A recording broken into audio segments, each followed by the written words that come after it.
അത് ഏത് മതം എടുത്തൊക്കെ ഒരേ സ്വഭാവം. അതിനകത്ത് എക്സസൈസ് ഉണ്ട്.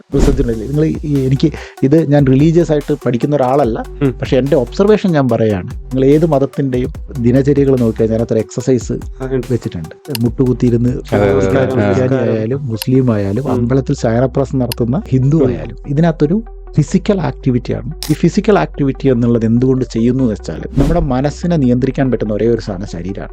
ഇത് തിരിച്ചല്ല എന്നുള്ളതാണ് ന്യൂറോ സയൻസിൻ്റെ കണ്ടെത്തൽ.